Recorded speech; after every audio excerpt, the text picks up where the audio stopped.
હનુમાનજીનો ઉપદેશ નમ્રતા, ગંભીરતા અને નિષ્ઠાથી કામ કરશો તો ચોક્કસ સફળતા મળશે. રામાયણની એક વાર્તા છે. રાવણે સીતાનું અપહરણ કર્યું હતું. જ્યારે શ્રી રામ અને લક્ષ્મણ હનુમાનને મળ્યા ત્યારે હનુમાને સુગ્રીવ સાથે મિત્રતા કરી. શ્રી રામે વાલીનો વધ કરીને સુગ્રીવની સમસ્યાઓનું સમાધાન કર્યું અને સુગ્રીવને રાજા બનાવ્યો. આ પછી સુગ્રીવે આખી વાનર સેનાને સીતામાતાની શોધમાં મોકલી દીધી. બધા વાનરો સીતાજીની શોધમાં નીકળી પડ્યા હતા. જટાયુના ભાઈ સંપાતિએ દક્ષિણમાં સમુદ્ર કિનારે વાનરોને કહ્યું હતું કે દેવી સીતા લંકામાં છે. વાનર સેનાના આ સમૂહમાં હનુમાન, અંગદ અને જામવંત પણ હતા. વાનર સેનાને સીતામાતા વિશે માહિતી મળી ગઈ હતી કે હવે પ્રશ્ન એ હતો કે લંકા જઈને દેવી સીતાને કોણ શોધે. ખૂબ વિચારવિમર્શ પછી નક્કી થયું કે હનુમાન લંકા જશે અને દેવી સીતાને શોધીને પાછા ફરશે.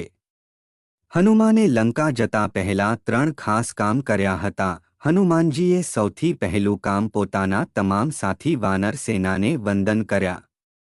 તેમણે બીજું કામ જામવંતની સલાહ લેવાનું કર્યું. ત્રીજું કાર્ય ભગવાન શ્રી રામને હૃદયમાં રાખ્યા એટલે કે ભગવાનનું ધ્યાન કર્યું અને લંકા તરફ ઉડાન ભરી. હનુમાન માટે બધા વાનર સેનાને વંદન કરવું જરૂરી નહોતું, પરંતુ તેમણે બધાને વંદન કરીને નમ્રતા દર્શાવી. આ પછી તેણે જામવંતને પૂછ્યું કે લંકા જઈને તેમણે શું કરવું જોઈએ.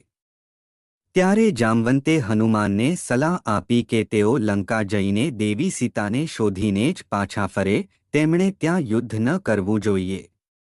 તમે પાછા આવો, પછી અમે બધા ભગવાન શ્રી રામ કહે છે તેમ કરીશું. હનુમાનજીએ જામવંતની વાત પૂરી ગંભીરતાથી સાંભળી અને સમજ્યા. આ પછી તેમણે પૂર્ણ ભક્તિ સાથે શ્રી રામનું ધ્યાન કર્યું અને લંકા તરફ ઉડાન ભરી.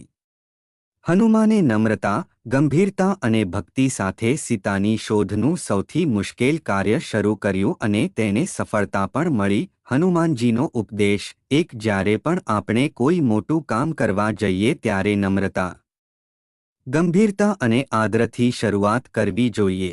2 નમ્રતા એવી હતી કે હનુમાનજીએ વાનર સેનાને પ્રણામ કર્યા. ગંભીરતા એ હતી કે તે અનુભવી જામવંતની વાત ધ્યાનથી સાંભળી હતી. 3 ભક્તિ એ હતી કે તેમણે શ્રી રામનું ધ્યાન કર્યું. આ 3 બાબતોએ હનુમાનજીનો આત્મવિશ્વાસ વધાર્યો અને તેમને સફળતા મળી. 4 જો આપણે આ 3 ગુણ અપનાવીશું તો મુશ્કેલ કાર્યોમાં પણ સફળતા મેળવીશું.